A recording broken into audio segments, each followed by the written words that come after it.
no enviarla. Antes de hacer una pequeña introducción, me gustaría dar la palabra a Perla Hassan, que es la directora para España, Portugal, Miami y Latinoamérica, de la cual dependemos desde Yad Vashem. Ella está en Jerusalén, ha tenido un día intenso, puesto que hoy ha sido, bueno, no lo contará ella, la quiero dejar que lo cuente ella, porque desgraciadamente no pudimos estar. Perla, por favor, cuando quieras. Muchísimas gracias, Sam. Muy buenas noches a todos. Con sumo placer me dirijo a todos ustedes y como dijo nuestro querido amigo y presidente de la Asociación de Amigos de Yad Vashem en España, hoy ha sido verdaderamente un día muy emotivo, muy agitado, pero al mismo tiempo damos gracias a Todopoderoso que pudimos abrir las puertas de Yad Vashem hoy para conmemorar y recordar a todas aquellas personas, a todos aquellos seres que lamentablemente perecieron por las garras del nazismo durante la Shoah. Y si digo que fue un día muy emotivo, empezamos por la plaza del gueto de Varsovia en Yad Vashem, donde fueron depositados unas ofrendas florales a nombre de cada país. Y gracias a la participación y a la iniciativa de nuestro querido Sam, España fue muy bien representada por José Ben-Munan, aparte de otros países de Latinoamérica. Seguidamente fuimos a la sala del recuerdo, donde cada persona hizo y nombró a sus seres queridos que perecieron durante el Holocausto. Todo hombre tiene un nombre. Y fue muy emocionante de ver tantas personas allá, tantos seres queridos que lamentablemente ya no existen, pero que sí, gracias a Yad Vashem, pudimos hoy recordarlos. Por supuesto que agradezco la participación de todos vosotros. Alejandro fue exalumno del seminario de Yad Vashem. Gracias, Alejandro, por estar con nosotros. A Ángel Max y, por supuesto, me gustaría un día poderlo conocer, y a Kim Robin Stoller. Gracias a todos ustedes por estar presente y poder aportar ese gran granito de arena a un tema tan importante como es el antisemitismo y el holocausto en perspectiva histórica. Y agradezco, por supuesto, a Sam Bengio, presidente de la Asociación de Yad Vashem, a Dafna, quienes tan arduamente trabajan para poder llevar y aprovechar cada ocasión de transmitir el legado de la Shoah. Así es que, queridos amigos, muy buenas noches y nuevamente muchísimas gracias por estar aquí presente, que va a ser verdaderamente un orgullo de esta mesa redonda. Muchas gracias, Perla. Por favor, si por un casual tenéis la posibilidad de compartir pantalla, no la compartáis, porque me impedís ver a los ponentes y ya no puedo dirigir. Tengo el placer de veros, pero no puedo dirigir la mesa. Muchas gracias. Muchas gracias, Perla. Como sabéis, el tema de hoy es el Holocausto y el antisemitismo, una perspectiva histórica. A modo de introducción, quiero expresar algunas ideas. La memoria del Holocausto se está diluyendo en el tiempo a gran velocidad debido a varios factores. Desaparición de los testigos directos, el revisionismo histórico puesto en marcha por algunos países, la banalización a través de una utilización comercial del tema, de intereses políticos, de redes sociales, que solo funcionan en forma de tweet. Con ello, se diluyen también las causas de esta catástrofe, es decir, el antisemitismo europeo transformado en política de Estado y en herramienta de cohesión nacional, como ocurrió en la Alemania nazi, que puso en marcha un programa de aniquilación sistemática de la judería mundial con la complicidad asesina de todos los estados europeos, fuesen aliados o enemigos del Tercer Reich. La mutación del antisemitismo en antisionismo, una mutación más, no deja de abarcar manifestaciones clásicas y tradicionales hechas de mitos y prejuicios. Las recientes expresiones de esta nueva cara del antisemitismo en casi todo el mundo debe llevar a preguntarnos si estamos ante el inicio de una repetición de ciclo. Esto supondría el fracaso de las iniciativas que defienden los valores universales de la dignidad humana y del respeto del otro. No obstante, han habido progresos y grandes logros. Desde el lado cristiano, la fuente del antisemitismo religioso, con Concilio Vaticano II, el Papa Juan Pablo II y el Papa Francisco, junto con múltiples iniciativas internacionales para tipificar este delito de odio y erradicarlo, han tenido lugar. Cabe preguntarse sobre el impacto real de estas iniciativas a tan alto nivel sobre las bases de creyentes y de no creyentes. Aún más cuando el radicalismo islámico del otro lado del espectro pone en evidencia a la vez la similitud y la diferencia de valores entre cristianos, judíos y musulmanes. Empezaremos nuestra mesa redonda con Alejandro Baer y voy a recordar algunos los rasgos más importantes de su currículum.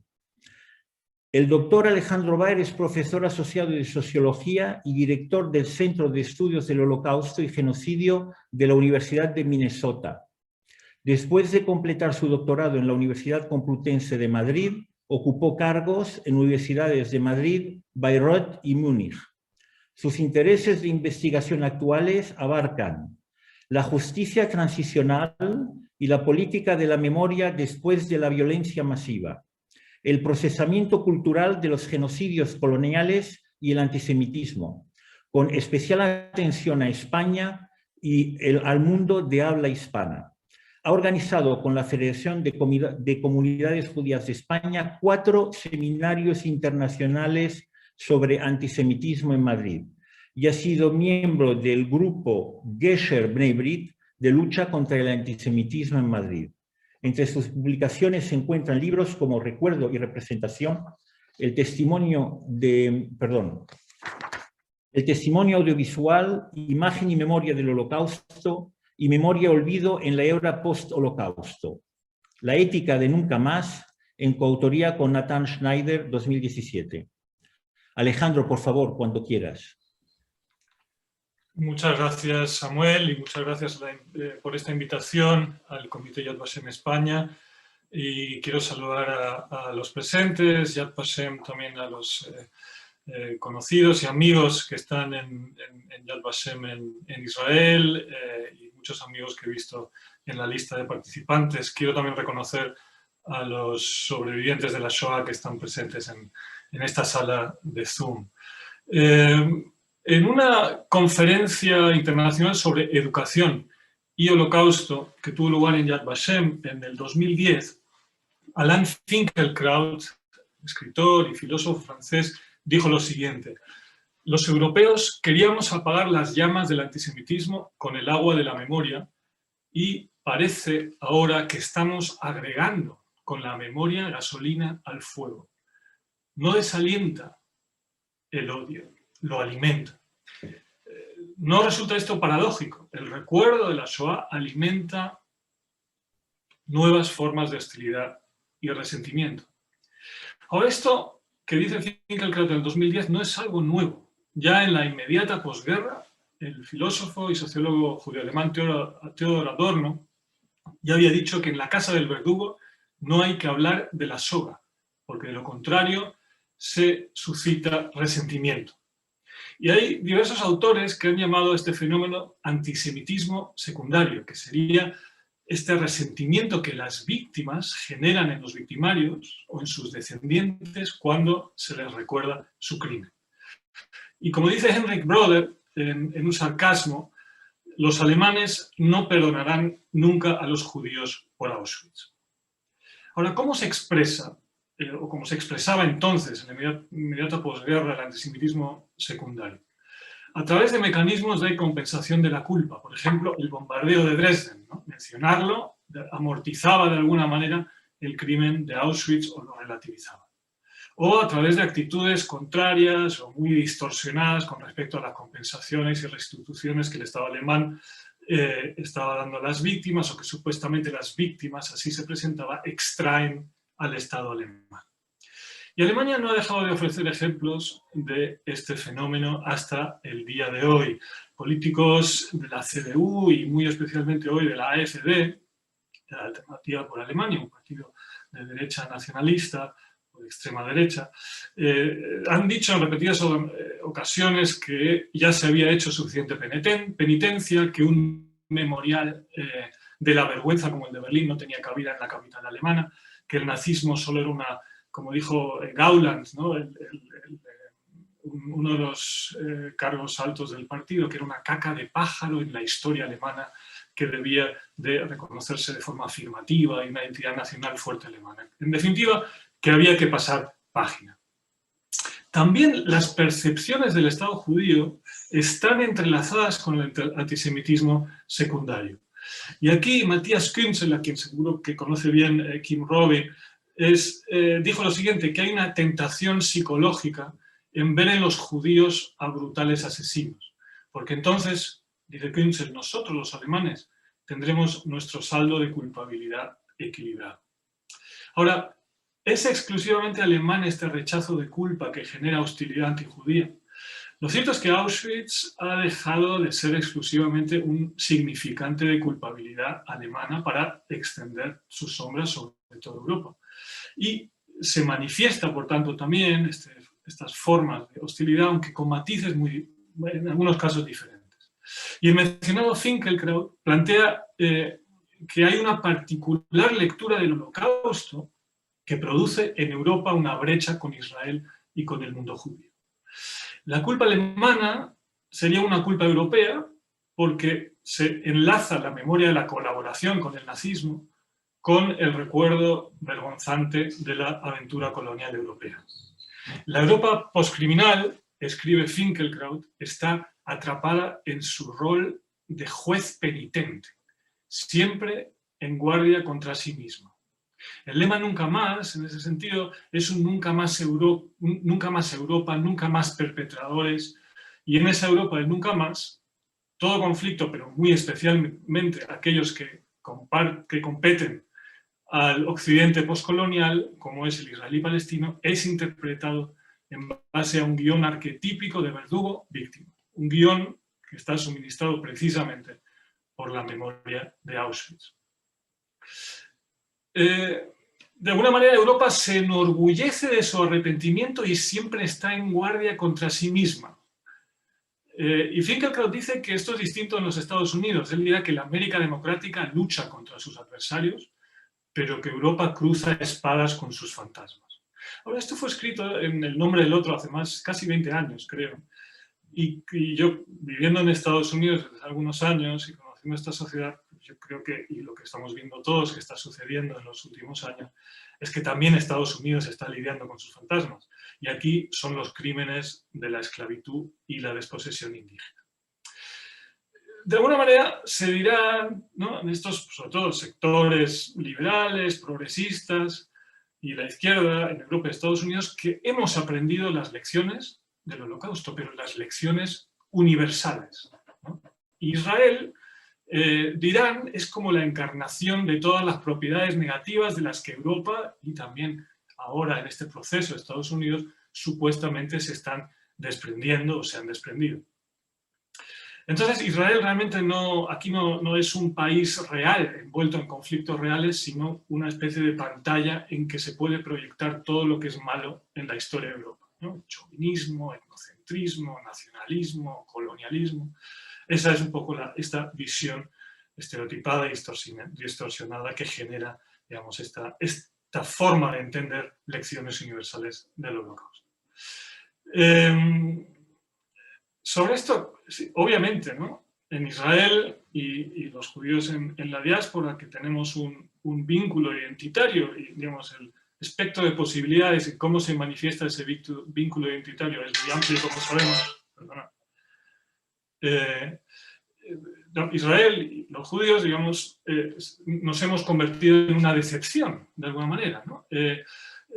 Escuchamos muchas veces en círculos progresistas que, bueno, está el judío bueno, que es el judío, digamos, con una identidad judía que separa el aspecto sionista, porque el sionismo sería una traición al judaísmo. Lo escuchamos ocasionalmente.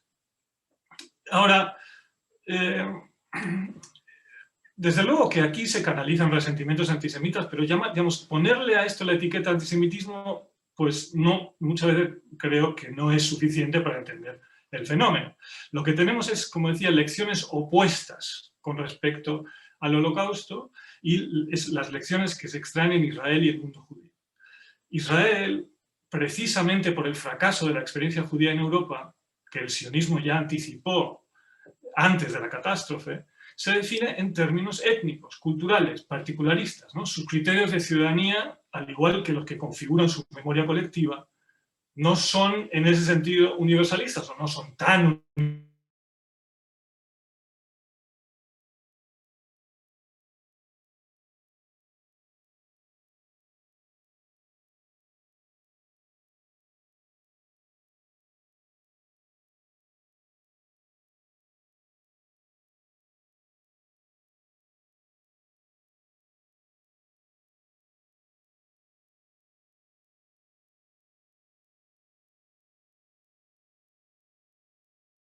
un hogar nacional.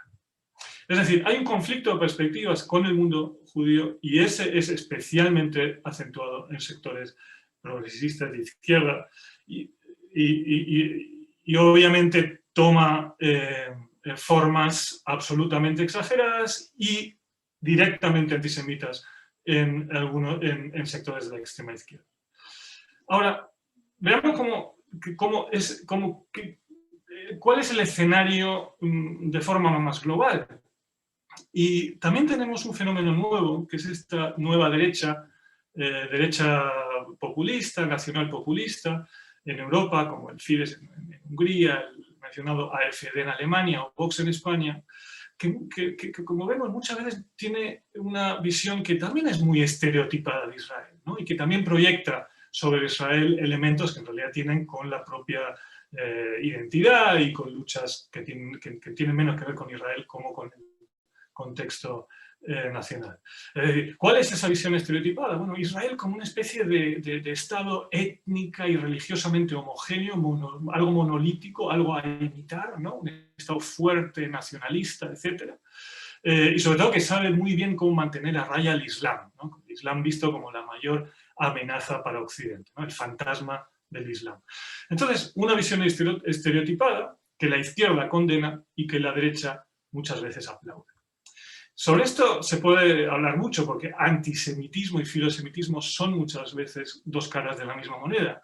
Y esa visión estereotipada no solo con respecto a Israel, sino que se refleja en otros estereotipos, ¿no? La idea de los judíos como poderosos, influyentes, astutos y no pertenecientes plenamente a la nación. O sea, aquí en Estados Unidos el año pasado la comunidad judía americana condenó, digamos, a Trump por decir de manera repetida que Israel es vuestro país. Eso había dicho en varias intervenciones.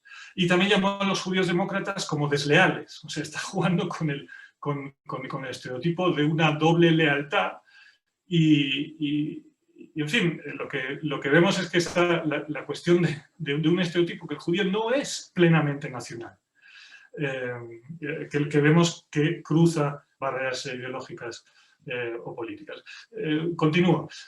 Igual que ser crítico con Israel en la izquierda no es automáticamente antisemita, el pro-israelismo de la derecha, especialmente de esta nueva derecha, no es automáticamente pro-judío. Yo creo que es algo que es importante subrayar.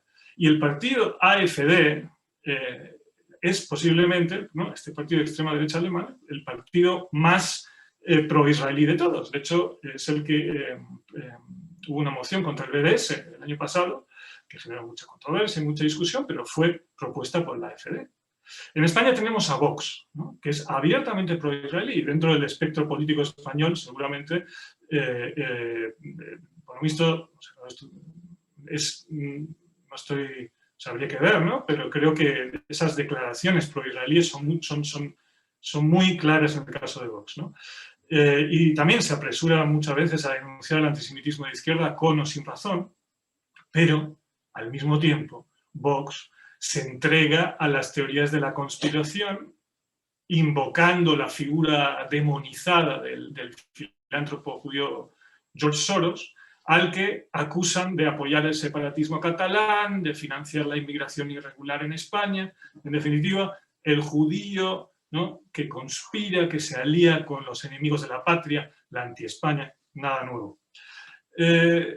Ciertamente, Vox es pro-israelí y al mismo tiempo comparte muchas de las señas de identidad de otros partidos de la extrema derecha europea.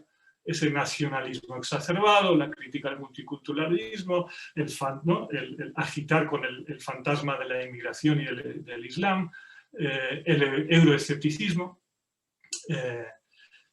Podemos decir, sí, Vox se ha sumado en los actos de recuerdo del Holocausto en el país, pero obviamente a tiempo que han enfatizado muy convenientemente la singularidad e incomparabilidad de la Shoah.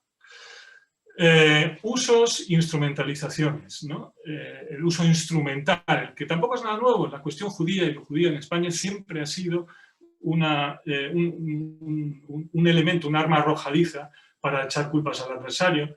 Y lo vemos a lo largo de la historia de España, ¿no? Fue esgrimido por los liberales para reivindicar la libertad de culto, ha servido a los conservadores en su afán de defender un imperio cultural, ¿no?, en la época del sefardismo, al principio del siglo XX, etc. Entonces, este es como digo, un escenario amplio, complejo. ¿Cómo luchamos contra el antisemitismo especialmente desde el ámbito de las instituciones judías, de las organizaciones judías, en este contexto que es tan cambiado y diferente y complejo? Y lo primero que creo que es importante, muchas veces, o sea, el propio término antisemitismo y esta especie de explicaciones facilonas, ¿no? Israel, el judío de las naciones, o el judío colectivo, ¿no? La última mutación del odio quizás más antiguo del mundo. En fin, yo creo que tenemos las herramientas para ir un poquito más allá de esto. Pero, sobre todo, no podemos perder de vista que existe un Estado soberano, existe un conflicto. Hay una ocupación que no permite desarrollar la promesa del sionismo de un Estado judío y democrático. Y obviamente la responsabilidad de esta situación no está solamente de un lado, no es solamente israelí. Y también existen, con demasiada frecuencia, críticas y condenas que son claramente antisemitas, o a veces no de forma explícita, que canalizan resentimientos antisemitas. Y voy a ir terminando, porque me he excedido un poquito con el tiempo. La comunidad judía, lo que estamos viendo, ¿no?, tanto en Europa como en Estados Unidos, aquí es muy evidente, están escindidas entre la lealtad o ese vínculo identitario con Israel y su condición de minorías culturales, minorías religiosas en sus países de residencia. Lo primero, ¿no?, Israel los alinea con quien defiende al Estado judío. Y lo segundo, los une necesariamente a quienes defienden una sociedad abierta, multicultural, con igualdad, con libertad religiosa, frente a esta ofensiva xenófoba y nacionalista que estamos viendo tanto aquí en Estados Unidos como en Europa. Pero obviamente esto, lo segundo, implica asumir que en este campo, que es un campo muy amplio, están también quienes condenan con frecuencia, con o sin razón, las acciones del Estado de Israel. Pero este escenario, como digo, complejo, obliga a la cautela. Y yo creo que se resume esa cautela en una palabra: no usar la acusación de antisemitismo en vano, porque lo vaciamos de contenido. No hacer analogías innecesarias con el nazismo. No renunciar a los matices, no hacer juicios de bulto.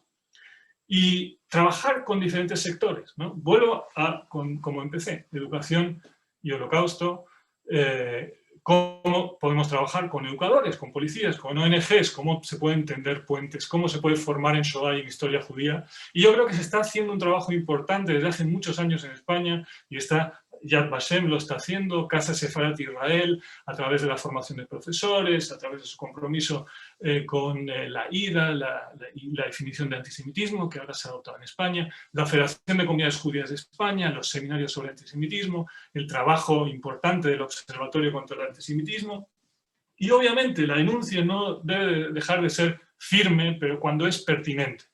Es un trabajo importante que hay que seguir haciendo, y con esto lo dejo y agradezco de nuevo vuestra atención, y luego igual tal vez podemos discutir y debatir algunas de estas ideas. Muchas gracias. Alejandro, muchas gracias. Muy completa tu exposición, y evidentemente permite desarrollar y debatir algunos temas que has puesto allí para que los reflexionemos. Muchas gracias. Quiero introducir ahora a Kim Robins-Stoller.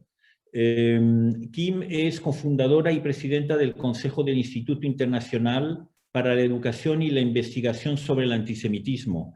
Esta organización, que a lo mejor conocéis, tiene las siglas IIBSA, que a lo mejor conocéis por sus siglas. La sede la tiene en Berlín. Kim fue copresidenta de la Red de Investigación sobre Relaciones Étnicas, Racismo y Antisemitismo de la Asociación Europea de Sociología durante varios años.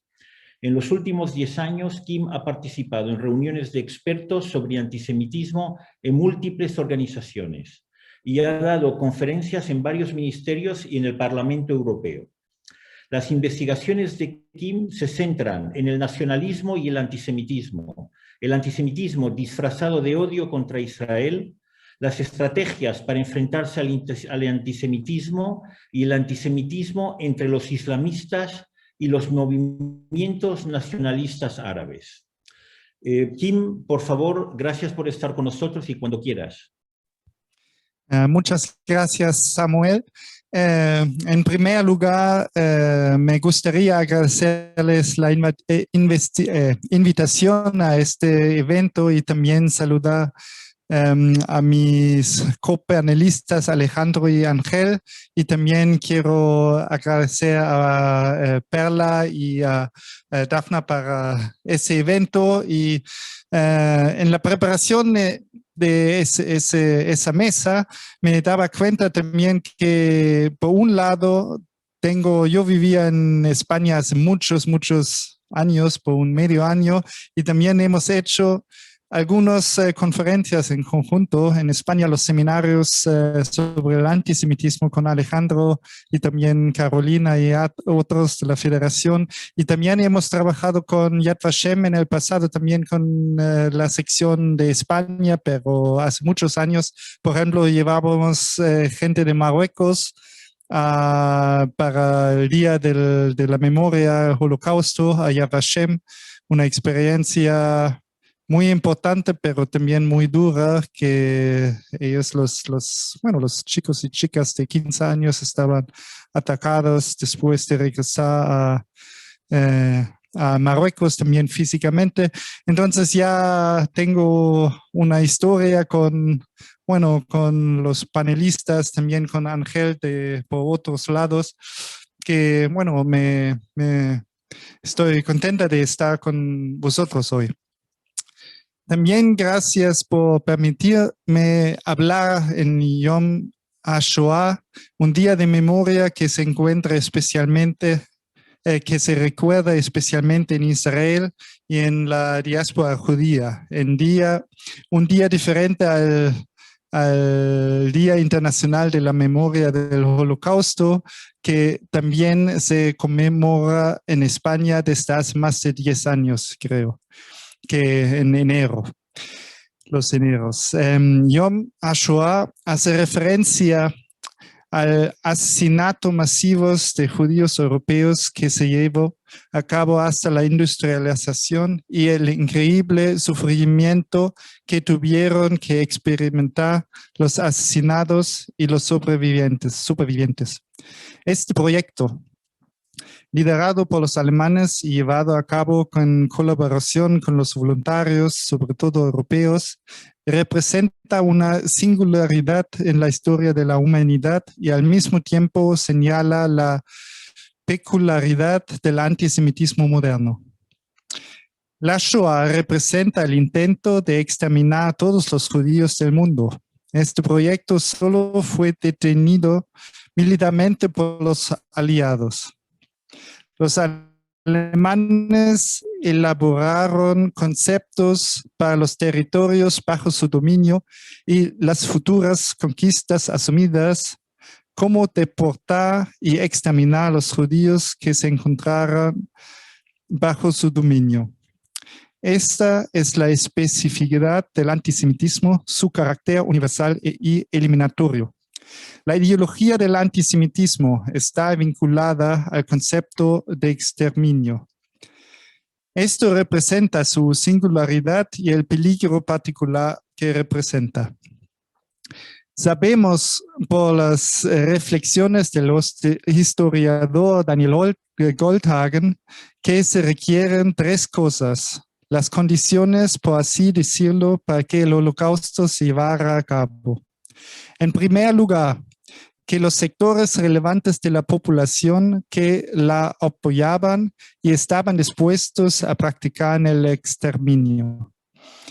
En segundo lugar, un movimiento antisemita que había tomado las riendas del aparato estatal y estaba dispuesto a ejecutar el holocausto.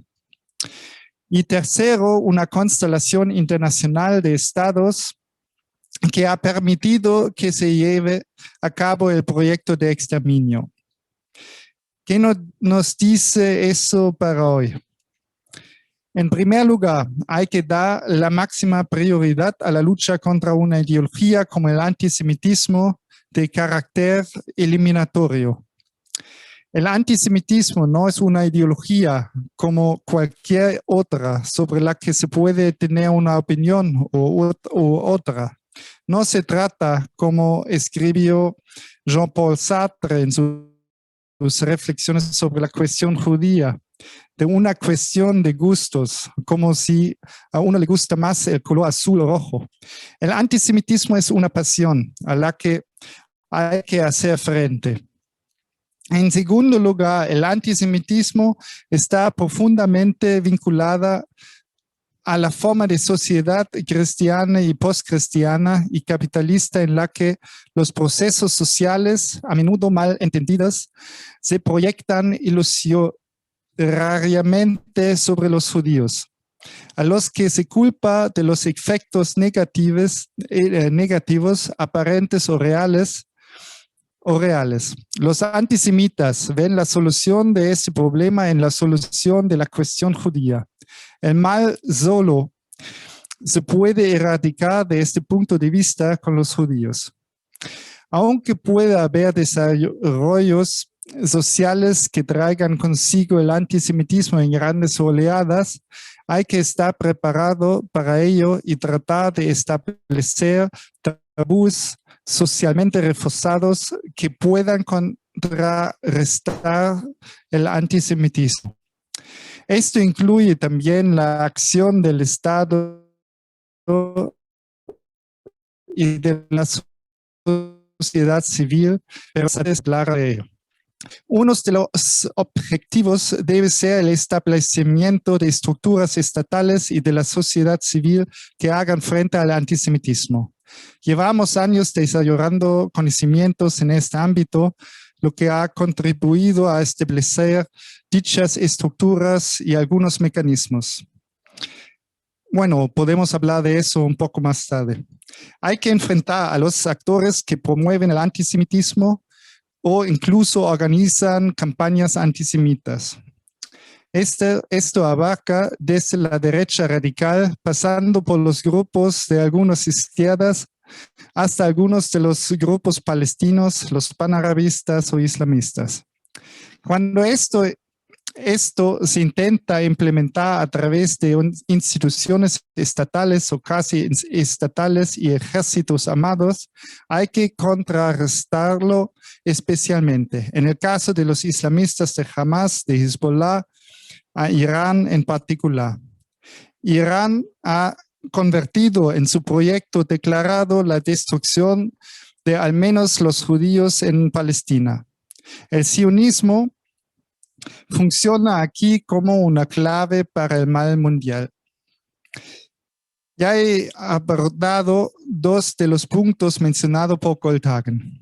El movimiento antisemita o grandes sectores de la población y la estatilidad de los regímenes antisemitas. Ahora me gustaría abordar el último punto mencionado por Goldhagen, la reacción de la comunidad internacional de estados. Detener la naturaleza eliminatoria del antisemitismo como programa de Estado requiere resistencia. Afortunadamente, hoy existe Israel, el Estado que puede defender la seguridad de los judíos, incluso militarmente. Pero también dependerá de la comunidad internacional de estados, el poder y los medios que se puedan dar a Irán. Pero depende también a la comunidad internacional si la comunidad apoye a enfrentar el Irán, de recibir la bomba atómica y también de resistir su armamento que está apoyando en toda la zona del Medio Oriente. Como último punto, pienso que una de las consecuencias que hay que sacar, en mi opinión, tras el análisis del antisemitismo es enfrentarse a él ya emergiendo en pequeñas formas, sobre todo cuando ha llegado al programa estatal. Espero que en el debate se siga hablando de nuestro trabajo y de la labor práctica contra el antisemitismo. Muchas gracias en este momento. Y muchas gracias por haber abierto el abanico internacional y haber introducido elementos en los cuales no siempre pensamos, como el antisemitismo dentro del Islam, por ser muy europeocéntricos. Lo abordaremos en el debate. Quiero ahora introducir a nuestro amigo Ángel Mas. Ángel es presidente de Acción y Comunicación sobre Oriente Medio, organización que conocemos por sus siglas ACOM, la organización de referencia en España en el fomento de las relaciones entre España e Israel y la lucha legal contra el antisemitismo. ACOM tiene un importante historial de más de 70 sentencias favorables contra administraciones públicas españolas por discriminación de la campaña BDS. En su tiempo libre, Ángel es un experimentado profesional en el mundo financiero a nivel internacional. Ha ocupado varios puestos de alta dirección en importantes empresas y actualmente es consejero delegado de AmTrust Europe Limited, una compañía de seguros con sede en Londres. Ángel, muchas gracias por estar con nosotros. Cuando quieras, por favor. Pues muchas gracias, Sam. Debo decir que la verdad ando un poco abrumado ahora mismo porque no soy evidentemente un académico, no tengo ni la profundidad intelectual ni las lecturas que desde luego pueden exhibir tanto Alejandro como Kim y bueno, ni tampoco tengo la experiencia y también las lecturas que tanto Perla como Sam tienen. Así que me muevo en un mundo un poquito poco confortable, porque en este mundo, si me permitís la expresión, en este tema que hoy nos ocupa, me siento más un artesano que un artista. Lo mío es probablemente un análisis menos profundo y una ejecución un poco más práctica en el mundo en el que nos movemos aquí, en particular en España. Y lo que os diría al respecto, como primera reflexión, es que yo todos los días me levanto y me siento afortunado. Me siento afortunado de vivir en el tiempo que vivimos, me siento afortunado de vivir en una democracia constitucional, en un Estado de Derecho garantista y tolerante, porque en ese medio es en el que mejor se defienden los derechos de las minorías y en el que mejor se puede defender esa minoría de los abusos. Hoy os quería avanzar 3 o 4 ideas. Primero un dilema, luego algunas paradojas, 2 o 3 paradojas, una evidencia y luego algunas conclusiones. Yo, hablando con Sam, que hablamos mucho, yo aprendo de él y él me aguanta a mí, estamos discutiendo uno de los dilemas en los que vivimos hoy día, que es, por una parte, como bien decía Kim, insistir en la excepcionalidad de la Shoah, evitar su banalización. Como decía Emil Fackenheim, ¿no? En To Mend the World, ¿no? Las tres condiciones fundamentales que hacían la Shoah un caso, una situación excepcional. Y Kim ha mencionado uno, ¿no? El exterminio por nacimiento, suficiente para merecer la muerte, ¿no? Nosotros, desde luego, para mí es muy importante mantener ese principio de excepcionalidad, pero ¿cómo lo equilibramos mientras advertimos que la Shoah no comenzó con la solución final, no comenzó con los campos, no comenzó con las cámaras de gas ni con los crematorios? Acabó ahí. Pero hubo lo que se conoce en política, ¿no? Un gradualismo. Comenzó con la demonización progresiva, la criminalización, la deshumanización y la normalización y en cierto modo la legitimación de estos comportamientos discriminatorios. Y como bien ha dicho Kim, en un elemento que para mí es esencial, esa legitimación y esa normalización se produjo al ejercerse desde el Estado, desde el poder, con su autoridad y con su capacidad normativa. Por lo tanto, para mí, uno de los grandes dilemas en los que nos encontramos en este momento, como digo, es el equilibrio de alertar sobre esos signos iniciales. Y alertar sobre esos signos iniciales no es menoscabar. No implica que vaya a acabar allí, que vayan a acabar allí esos signos, sino que esos comportamientos son como los que favorecieron los desarrollos subsiguientes, los nazis comenzaron a exhibir antes de la solución final. No son los mismos, pero sí son semejantes, nos recuerdan a aquellos que acabaron con la convivencia y su gradual normalización. Denunciar estos paralelismos, esas condiciones, recordemos, condiciones que no son suficientes, no implica que acaben ahí, pero sí son necesarias. Para acabar ahí, tiene que exhibirse esos signos iniciales. Es un dilema complicado para nosotros. Por lo que creo que también Alejandro mencionaba antes. En cuanto a la evidencia que os quería mencionar, para mí, la evidencia, a lo mejor me voy a ir a los clichés que mencionaba también Alejandro, la evidencia es que el ángulo, la excusa y la coartada de los antisemitas muta, pero desde luego su iconografía, sus bulos, son increíblemente perdurables. Es una cuestión verdaderamente chocante. Y para mí la evidencia que hoy vivimos es que, desde luego, el antisemitismo no está excusado hoy en el judío que mató a Jesús, de los antisemitas de la Iglesia o los antisemitas cristianos. No se intenta justificar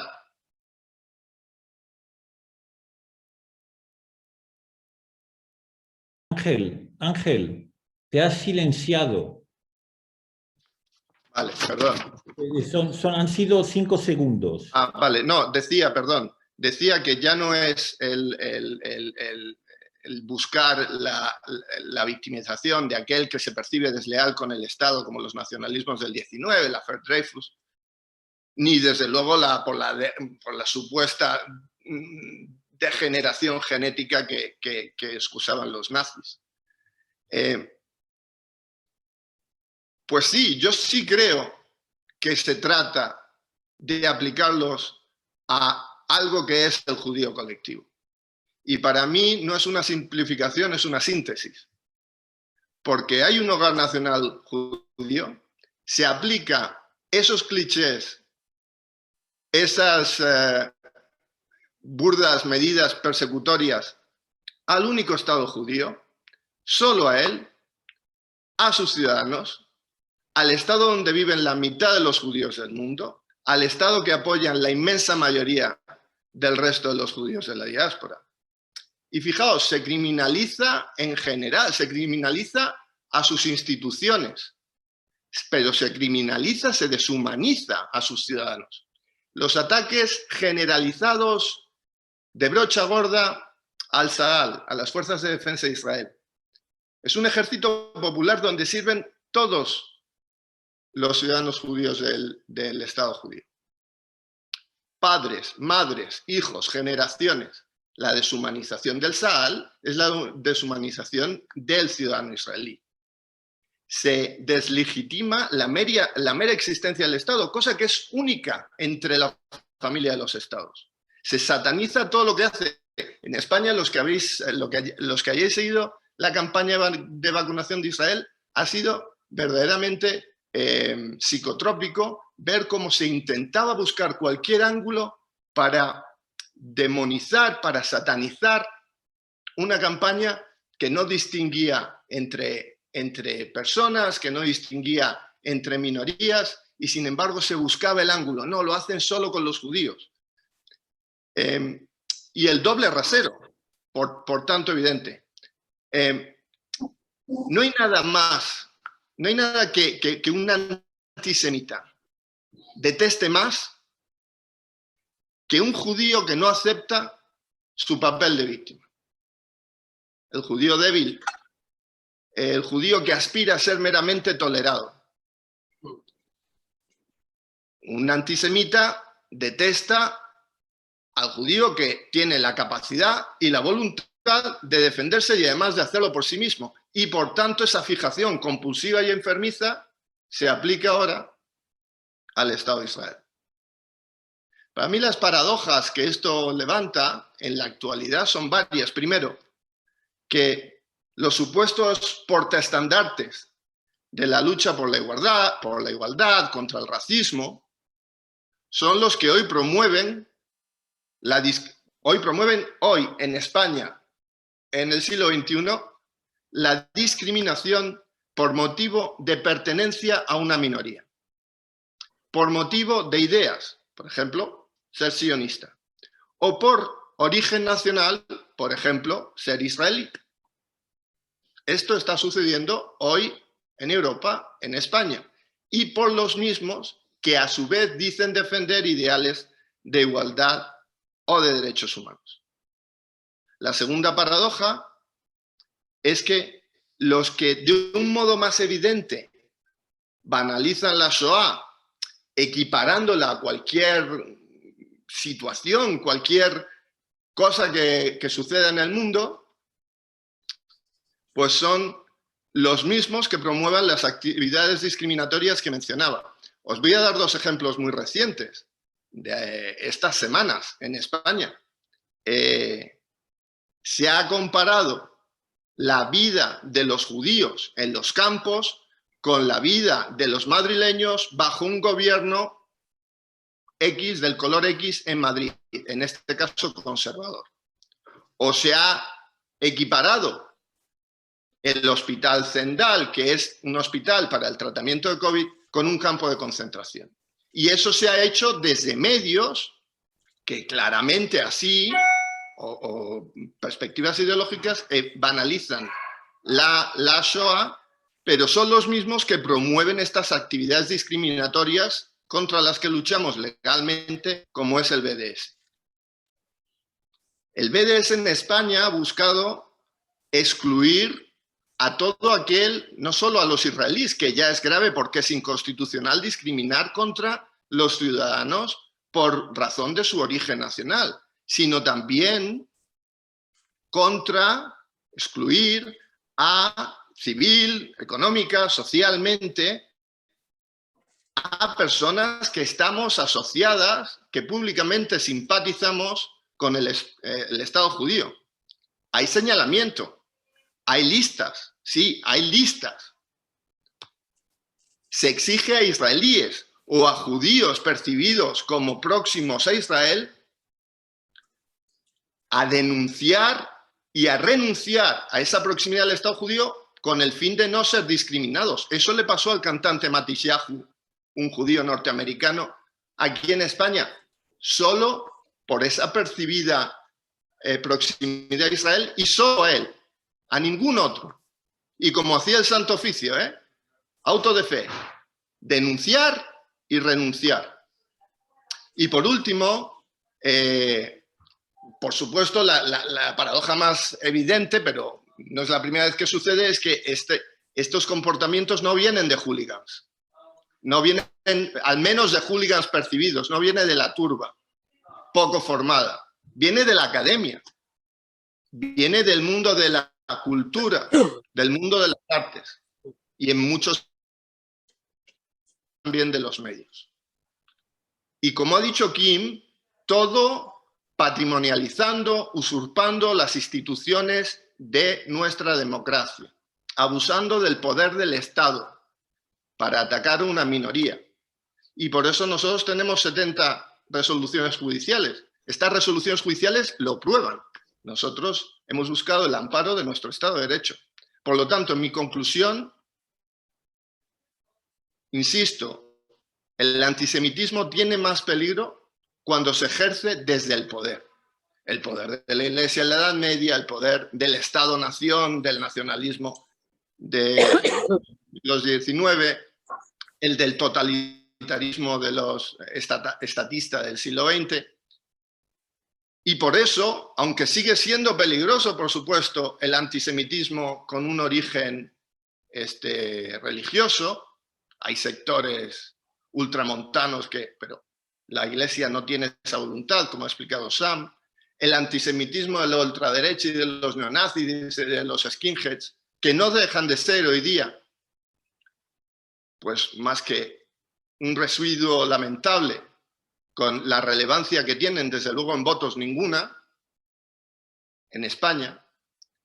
A nivel internacional, yo estoy de acuerdo con Kim que el verdadero peligro viene de aquellos que por capacidad y poder de determinación tienen la posibilidad y la voluntad de exterminación. El islamismo político, con su vertiente, su expresión yihadista, y muy particularmente manifestada por la República Islámica de Irán. Y a nivel nacional, para mí, si me preguntáis, como digo, a nivel orfebre, no a nivel intelectual probablemente, a nivel nacional me preocupa aquellos que expresan esta obsesión compulsiva desde las instituciones del Estado que han alcanzado. Y desde ellas ejecutan su fin de intentar excluir y estigmatizar a una minoría. Y solo esta minoría, solo esta minoría. Y su fin, como dije antes, no es la solución final, pero sus acciones buscan poner en práctica el marco de normalización que sabemos que puede llegar a dar pie a este tipo de situaciones.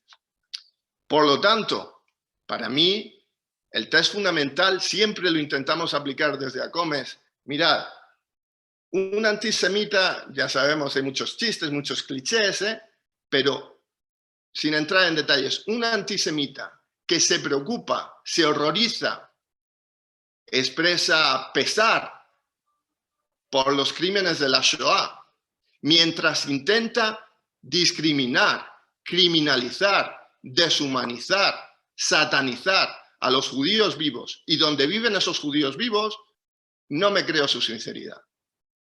Y por eso, ¿quién es hoy el verdadero, no el verdadero, hay muchos antisemitas, pero el antisemita más peligroso para mí? Pues ese al que nuestro Estado de Derecho ha venido condenando en más de 70 casos. Por eso, para mí, si me preguntáis, intentando evitar la brocha gorda, buscando los matices y no el bulto, igual que las perspectivas de Israel no pueden ser estereotipadas, por supuesto hay muchos matices y un detalle fino, la perspectiva de los antisemitas tampoco. Y desde aquí ya digo que Vox, un partido del que no miembro, tengo amigos, como tengo amigos en casi todos los partidos, es parte de mi trabajo, Vox no es un partido antisemita ni de lejos, y tampoco es un partido equiparable a otros partidos de la verdadera ultraderecha, por ejemplo, Alternativa para Alemania. Ellos no nos ven como un elemento externo, exógeno a nuestra nación. Su proximidad no es solo con Israel, es con la comunidad judía. Y nos ven como una minoría fundamental de esa identidad española. Eso lo puedo decir por lo que he oído y por lo que escriben y por lo que demuestran. Ciertas expresiones contra Soros, bueno, es que si se habla de Soros como del judío Soros, es una expresión antisemita. Se personaliza ese aspecto de su background para criminalizarlo. Si se habla de Soros como una crítica a sus actividades, pues lo podemos hacer cualquiera de nosotros y eso no sería una cuestión antisemita. Nada más, os quería agradecer mucho vuestro tiempo y perdonadme porque la verdad es que supongo que mi exposición tiene una profundidad, digamos, como digo, académica mucho menor que la de mis... Excepcional, muchas gracias por tu contribución de una experiencia hecha de la lucha de calle, del día a día, que en realidad completa planteamientos académicos que no están encontrados para nada con lo que experimentas. El concepto de judío colectivo, volveremos a él. Queridos amigos, hemos conseguido el primer reto, que era terminar con las presentaciones, con la introducción de las presentaciones en 1 hora. Por lo tanto, felicito a los ponentes por su brevedad. Vamos a iniciar ahora una ronda de preguntas que durará aproximadamente media hora y por favor escríbanlas, trataré de recogerlas todas. Para empezar, quisiera dirigirme a la mesa, empezando por Alejandro, sobre un tema que es muy característico del antisemitismo europeo, que tiene que ver con lo que se llama la doble lealtad. La pregunta es la siguiente. ¿Ocurre lo mismo con un francés de origen vietnamita que con un francés de origen judío? Es decir, el judío que separa la idea sionista o que considera la idea sionista como su propia identidad, ¿tiene un tratamiento distinto cuando se trata de un no judío que respeta una identidad vietnamita?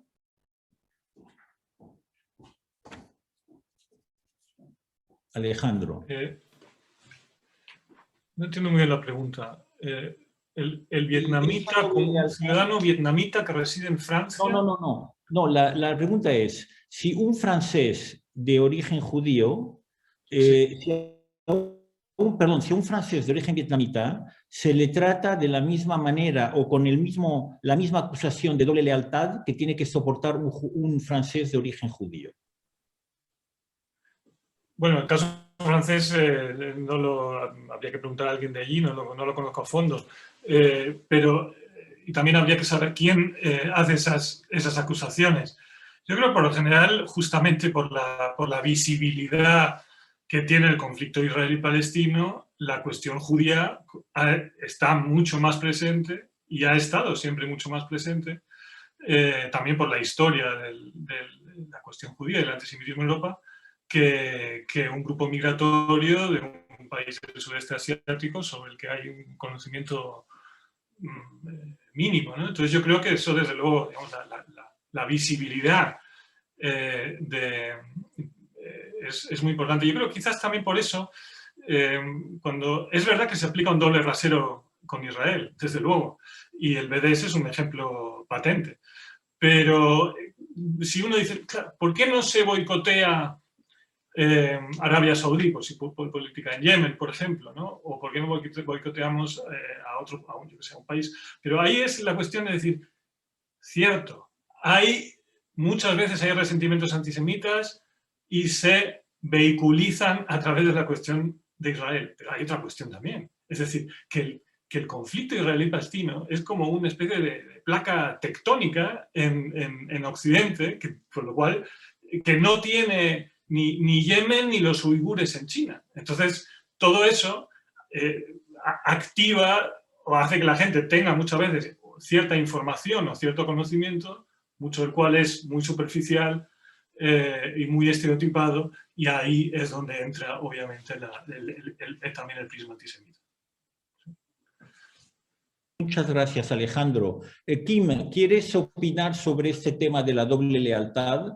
Porque concretamente tú que vives en Alemania no ignoras de que casi al final de la Primera Guerra Mundial hubo una investigación para saber si los judíos del ejército alemán estaban más en el frente que en la retaguardia. Imagino que conoces esa anécdota y todo el mundo se quedó sorprendido que el reparto era más o menos igual, que los judíos estaban en el frente, que había el mismo porcentaje de combatientes judíos en el frente que en la retaguardia. Por lo tanto, tenemos también aquí un problema de doble lealtad.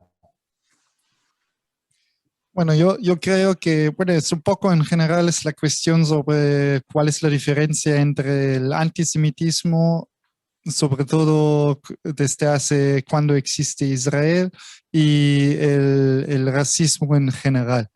Creo que la doble identidad, por lo menos en Alemania, casi todos los inmigrantes o post-inmigrantes que tienen un color diferente al blanco, tienen que tratar el tema. Están acusados los turcos que no, bueno, en Alemania los turcos se llaman los turcos de tercera generación, que nacieron en Alemania, también sus padres, pero todavía están percibidos como turcos. Eso entonces creo que la la percepción de la doble identidad no es algo solo que como lo tratan a los judíos diferente que del resto de la población.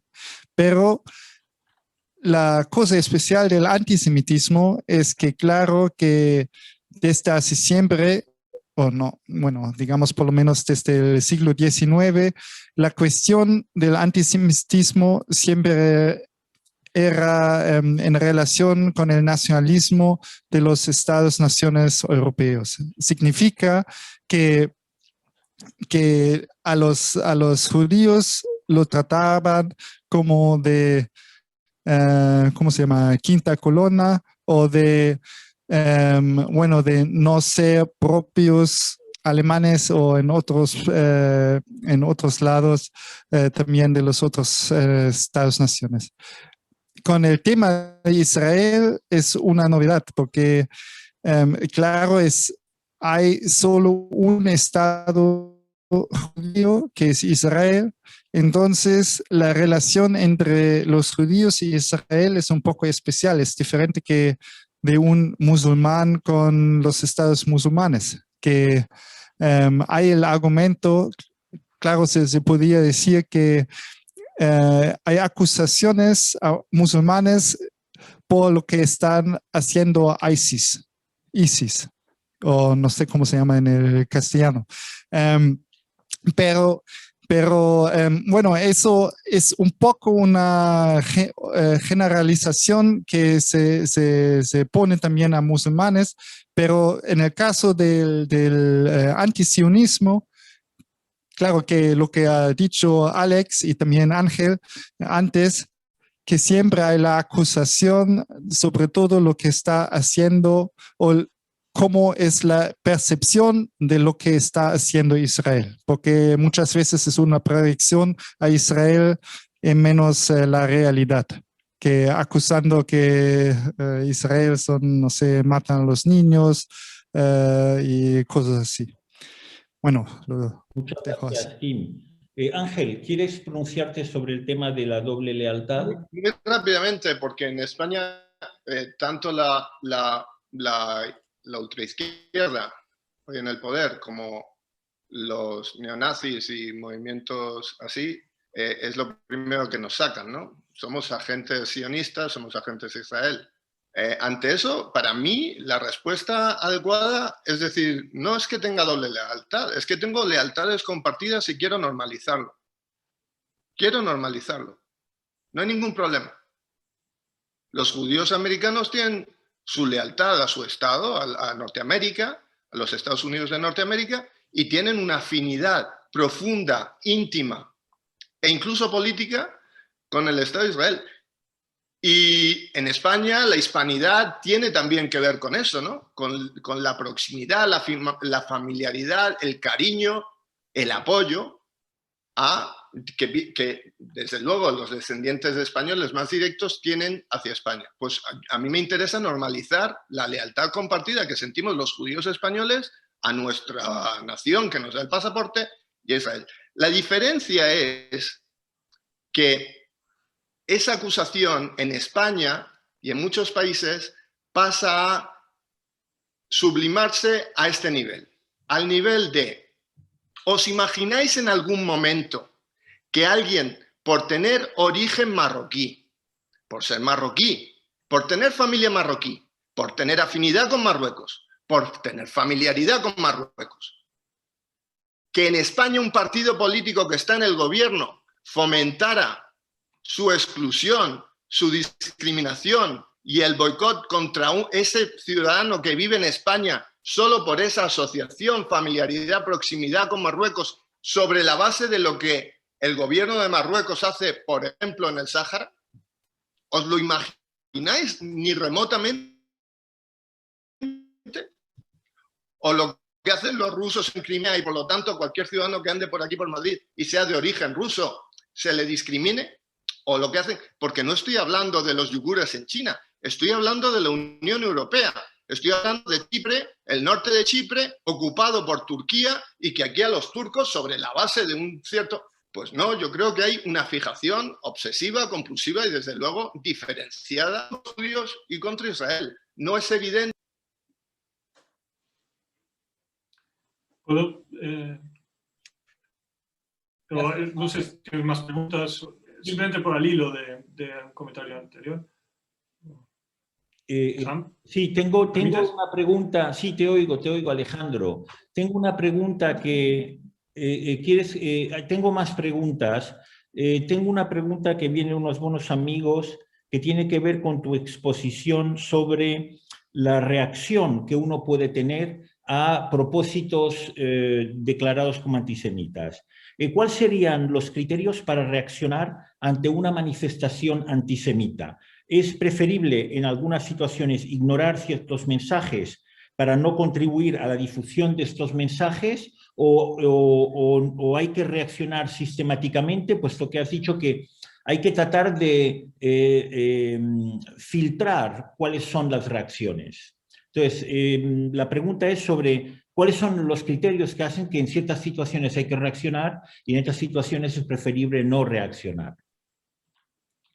Bueno, es una buena pregunta. Yo lo que diría es que siempre hay que reaccionar cuando hay casos patentes de antisemitismo. Y lo que yo digo es, hay que reaccionar cuando eso es patente.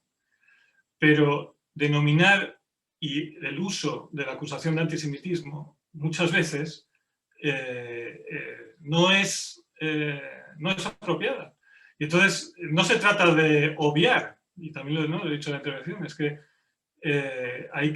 tiene que ser contundente. Y eso lo sabemos, hay manifestaciones de antisemitismo que son legalmente ¿no? que con el Código Penal se pueden perseguir, hay otras no, que pueden ser infames, que pueden ser insultantes, pero que un juez no va a poder utilizar el Código Penal para digamos, condenar a quien las hace. Aún así, yo creo que ahí la Federación hace un trabajo importante a través del observatorio que incluye todo eso también, y hay que hacer, y hay que denunciarlo. O sea, ahí lo tengo claro, no se trata de pasar por alto, pero justamente, ¿no? La cuestión de pasar por alto, y creo que esto es relevante porque obviamente no estamos de acuerdo, Ángel y yo, con respecto a una serie de cosas, pero a mí realmente me sorprende que tú no veas ni atisbo de antisemitismo, o sea, esta especie de miopía. Es decir, cuando viene de lo que llamas derecha, pero bueno, que es una derecha populista o es de un populismo nacionalista de Vox, ahí eres bastante específico. Es decir, si acusan a Soros, por ejemplo, un tuit de Soros. Ahí está Soros redoblando esfuerzos para favorecer la islamización de Europa y el caos en el continente. Y el presidente Sánchez se pone a sus órdenes. Esto es un tuit de Santiago Abascal. No he visto a Con denunciar eso. Yo te pregunto, ¿eso no tiene ni asomo de antisemitismo para ti? Porque es entonces yo creo que realmente no estamos en la misma, digamos, no estamos entendiendo qué es el antisemitismo. Vale, pues déjame contestarte. Yo creo que alienar contra toda evidencia a aquel que nos apoya para buscar cierta equidistancia forzada, yo lo que sí te digo es lo siguiente. En España se han declarado más de 100 municipios, provincias, cabildos insulares y gobiernos regionales han declarado sus regiones, sus territorios, espacios libres de apartheid israelí, que es el eufemismo más burdo, el eufemismo más burdo para decir Judenfrei en el siglo XXI. Yo he estado en los sitios donde he ido con mi hijo y allí había una bandera de Israel tachada diciendo espacio libre de apartheid israelí.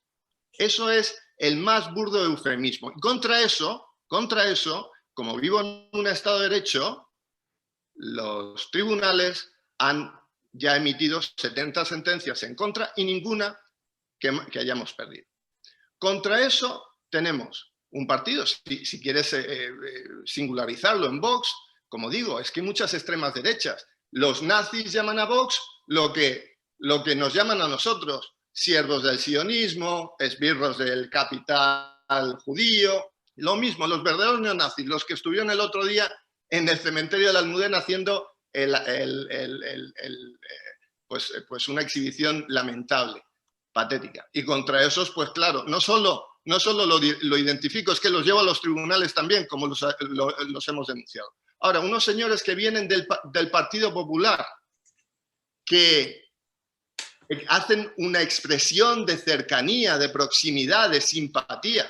No solo Israel, insisto, a los judíos y a sus comunidades y a su sensibilidad, pues buscar, no ya alienarlos, que ya sería grave, sino excluirlos para buscar una cierta equidistancia. Si tú me preguntas y personalizas esta pregunta en mí, pues desde luego me parece que no, que es inaceptable. No hay ninguna sola publicación política, ideológica y desde luego ningún comportamiento de la gente que manda en Vox que tenga ese cariz. Y si me preguntas, ¿hay personajes que se han unido a ciertos partidos, pues son partidos de aluvión y que tienen estos comportamientos? Sí, los denunciamos y los han echado cada vez que los hemos denunciado. Pero frente a eso tenemos un partido que está en el gobierno en España ejerciendo, como decíamos antes, con las características del antisemitismo clásico, patrimonializando las instituciones del Estado, el ejercicio de la discriminación contra la minoría judía en España. Pues perdón, no me parece ni equiparable ni siquiera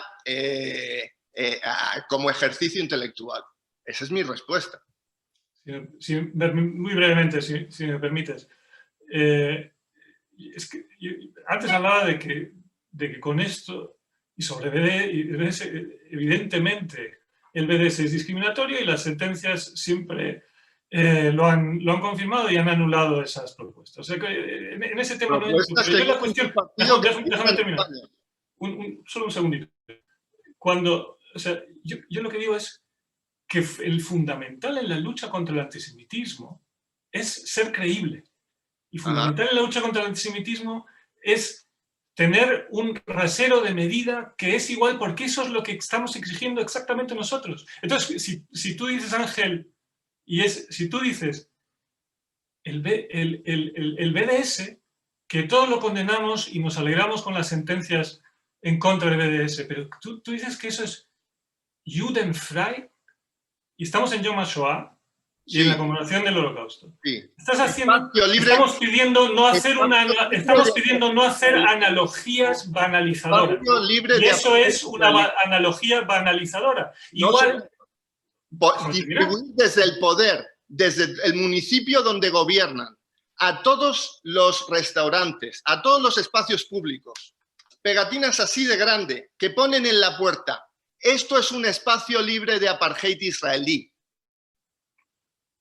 Eso, evidentemente, a nadie de los que estamos en esta sala eso nos gusta. Pero la pregunta es, no es la estrategia de combatir eso.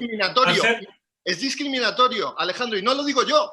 Eso yo no lo dudo. No, eso lo digo desde el principio. Evidentemente es discriminatorio. Pero tú llamándoles nazis y haciendo una comparación con el Holocausto, no ayudas a la causa. Lo que haces es llevar más gente a esa causa. Eso es lo que hacéis. Perdón, Alejandro, ni he llamado nazis, ni he hecho una comparación con el Holocausto. Sí. Creo que he sido bastante preciso. Sí, lo has hecho. A la hora, no. Un momento, señores.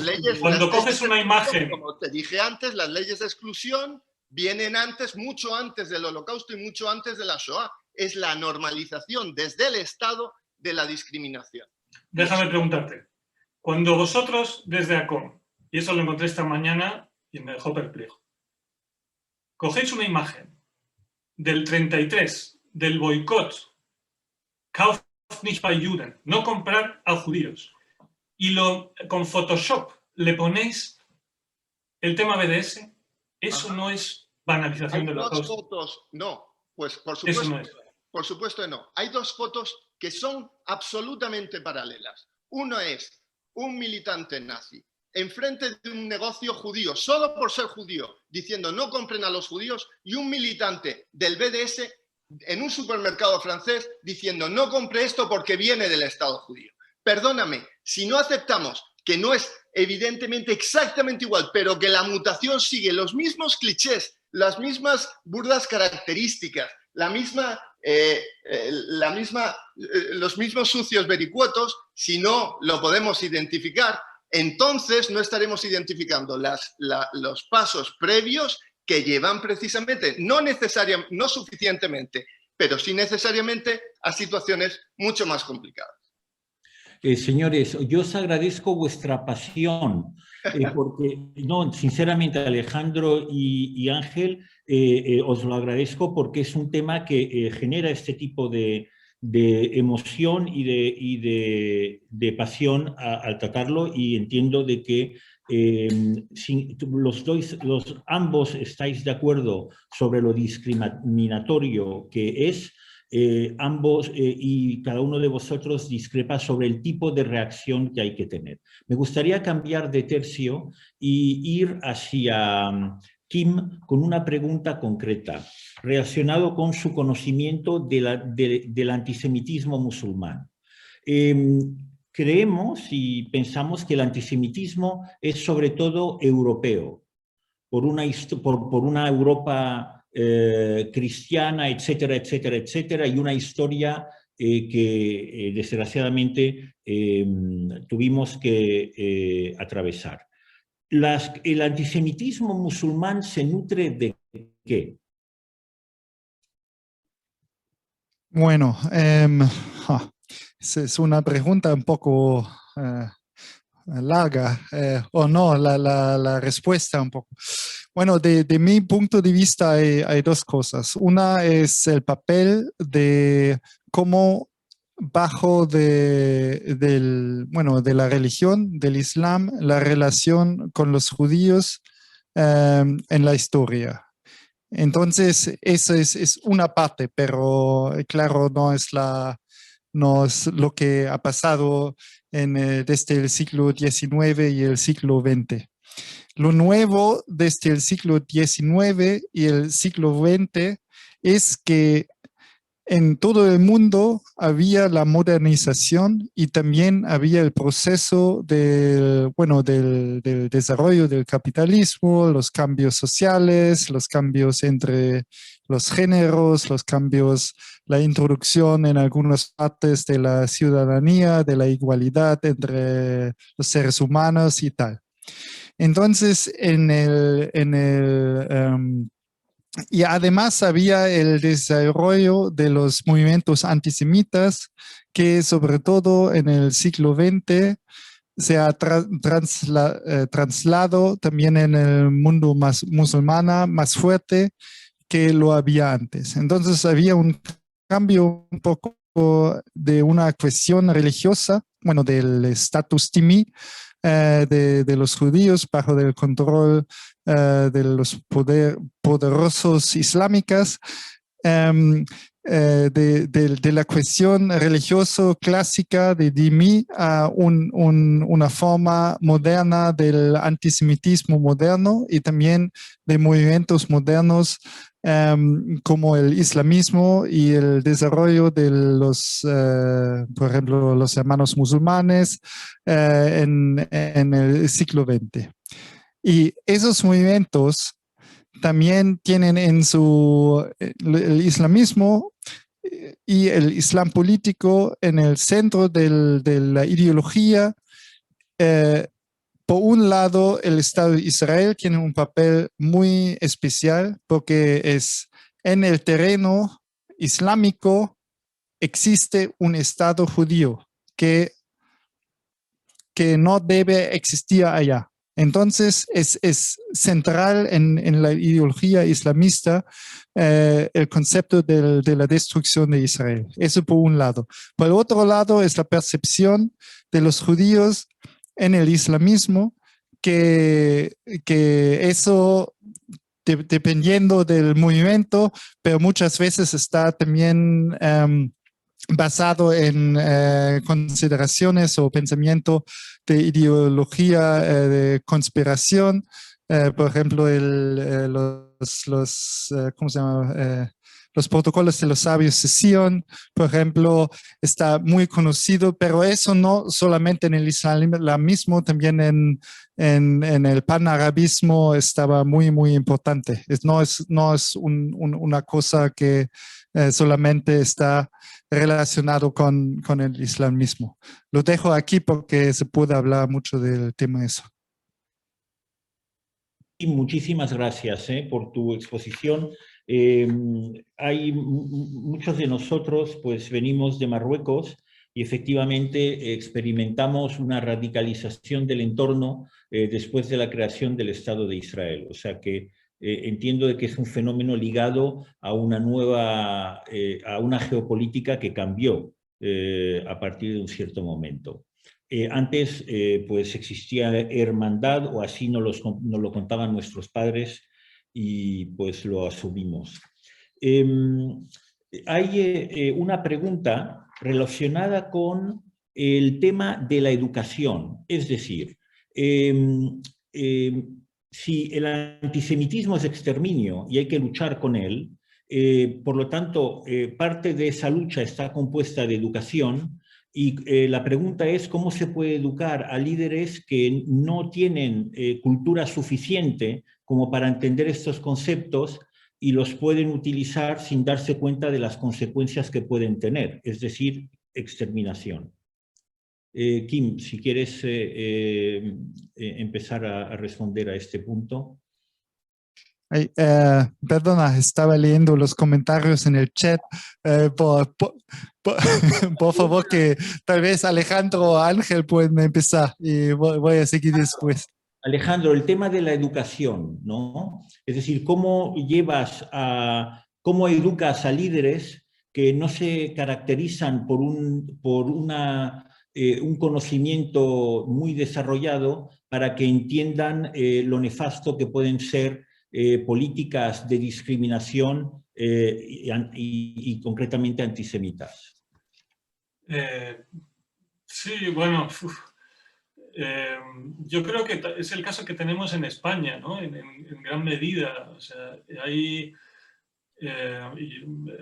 justamente a veces yo pongo el ejemplo del seminario que hicimos con la Federación en el 2011, que hubo una pintada antisemita, porque había salido en el país, en un periódico que tenía lugar ese evento, y entonces vinieron los policías a proteger la sala, era en Caja Navarra, así en ese momento. Y cuando salimos los organizadores y ponentes, escuché a un policía que le decía al otro, ya salen los antisemitas. Y yo creo que eso es un ejemplo patente, ¿no? De que evidentemente no sabían de lo que se hablaba ahí y que era como un congreso de biología, pues salen los biólogos, y un congreso de antisemitismo, pues salen los antisemitas, ¿no?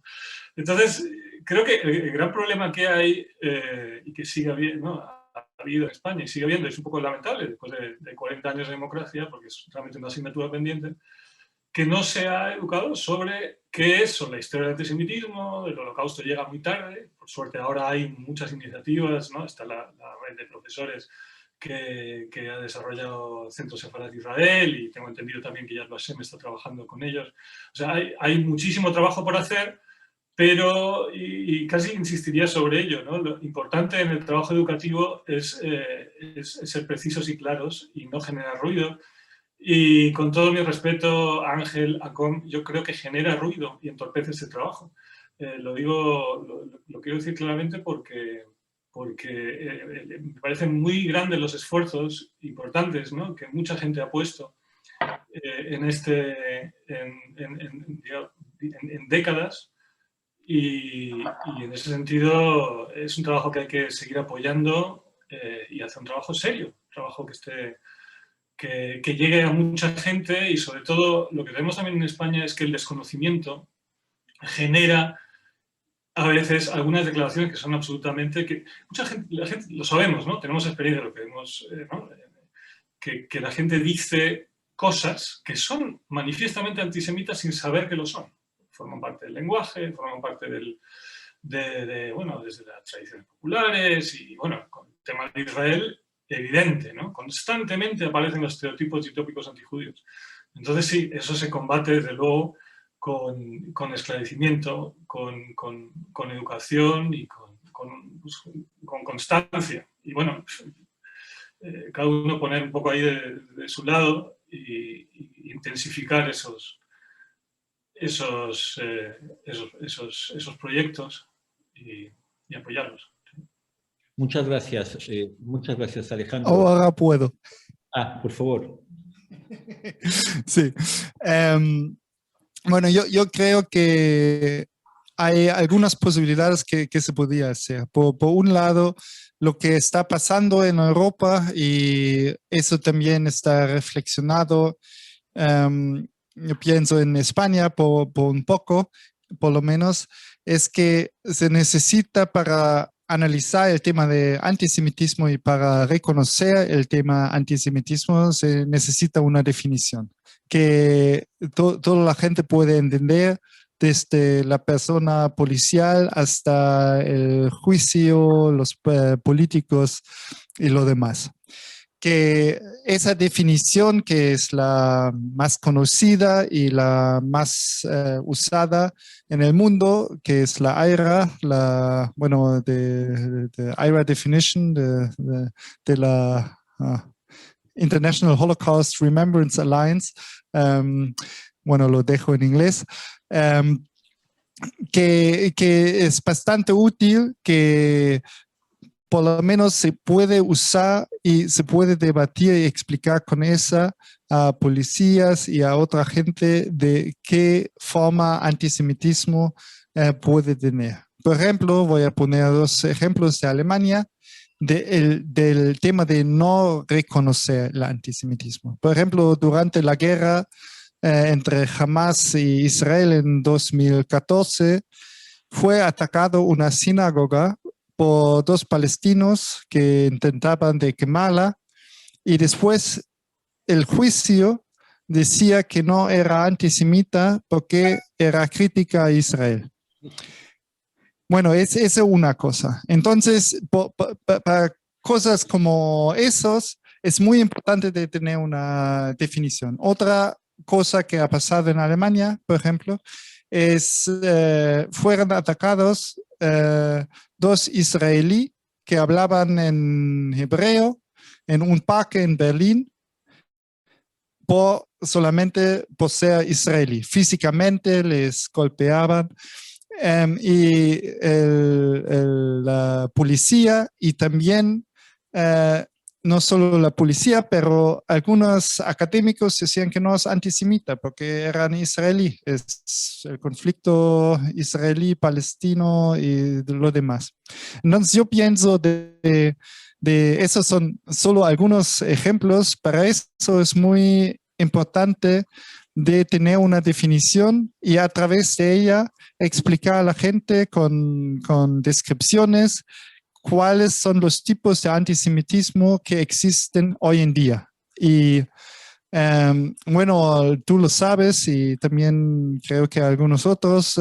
Yo he participado de escribir para un manual sobre la definición de AERA, de antisemitismo, para la Unión Europea o para la European Commission, que está distribuido sobre toda Europa, que bajo todos los párrafos de la AERA explica un poco más cómo se puede entender y también explica cuáles son los best practices, no sé cómo se dice en español, bueno, prácticas buenas o no sé. Buenas prácticas.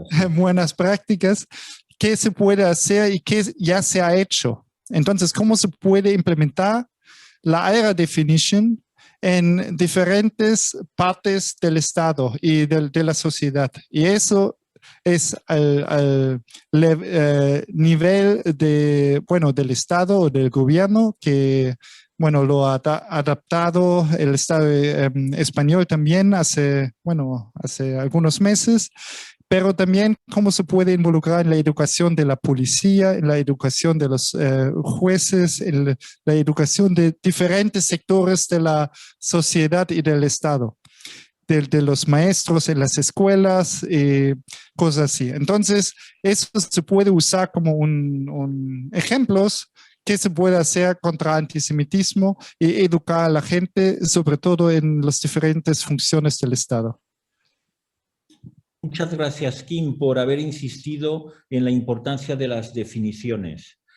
Ángel, por favor, cuando tienes derecho a la palabra, evidentemente, para dar tu opinión, quiero señalar que acabaremos la reunión después de tu respuesta, por favor. Bueno, pues intentaré imprimir una barbaridad. Mira, para mí el tema de la educación es el tema más complicado, el que más impacto tiene.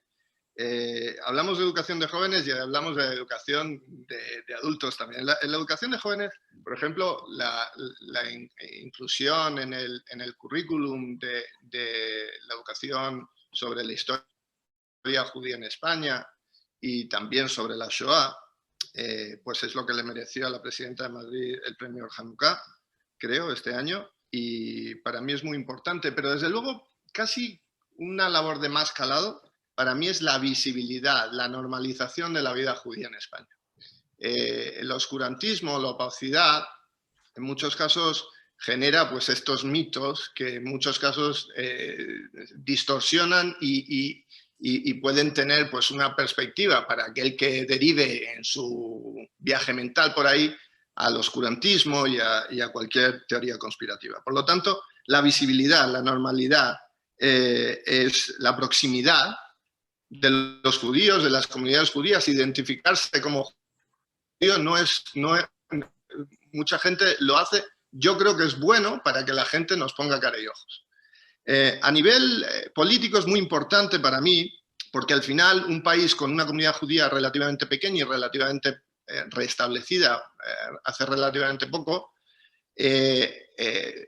los decision makers, los opinion setters, la gente que genera opinión, y en este caso el liderazgo y las élites políticas son muy importantes.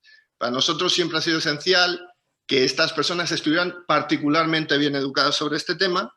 Hemos tenido el privilegio de llevarlos a muchas de estas misiones que hemos llevado a Yad Vashem, de líderes políticos españoles. Y ante eso pues encontramos de nuevo campos que son refractarios, que no quieren saber nada, y otros que viniendo de su desconocimiento pues sí son más proclives a tener interés en aprender.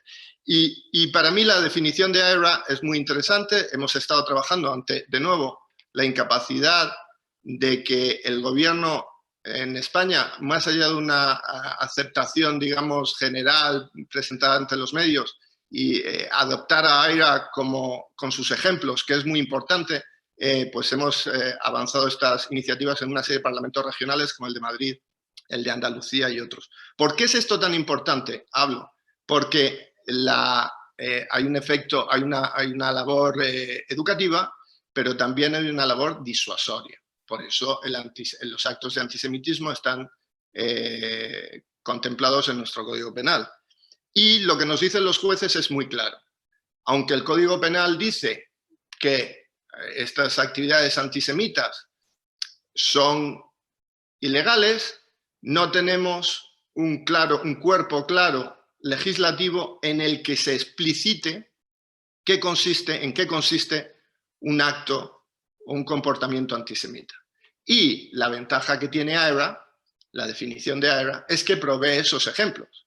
Y por tanto, esa es la importancia de esa adopción que mucho más allá de la pura declarativa, sea mucho más seria, adoptando los ejemplos, por ejemplo, en un acto del Parlamento o en una declaración más formal del gobierno. Ángel, muchas gracias. Y muchas gracias Alejandro y muchas gracias a Kim. La sensación que recojo de vuestras aportaciones, y no sabéis cuánto os agradezco, y en mi nombre propio, en nombre de la Asociación Yad Vashem, el que dediquéis tanto tiempo en pensar en estos temas y en definir estrategias que permitan luchar contra el antisemitismo, porque al final, aunque hayan diferencias de opiniones sobre qué hacer, cuándo hacer, cómo hacer, la realidad es que los tres estáis unidos por ese compromiso de lucha contra el antisemitismo. Y mi última palabra es que me doy cuenta que seguimos enfrentándonos al peso de una historia de prejuicios. Nos encontramos todos los días con gente que está dispuesta a tratar con lo judío, a entender lo judío, pero está ahí detrás el peso de una historia hecha de una serie de prejuicios que nosotros con educación igual conseguimos convencer o derivar hacia un pensamiento más positivo, pero es efectivamente una labor extremadamente ardua y en la que tenemos que seguir. Quiero terminar diciendo que ahora creo que todos entendemos por qué Yad Vashem, que se crea para recuperar la memoria de víctimas que se asesinaron de manera salvaje y que no tienen ni tumba, ni sepultura, ni ningún tipo donde se le pueda ir a rendir homenaje, pues añadió a su programa la educación. Y es la segunda pata del objetivo de Yad Vashem a nivel mundial.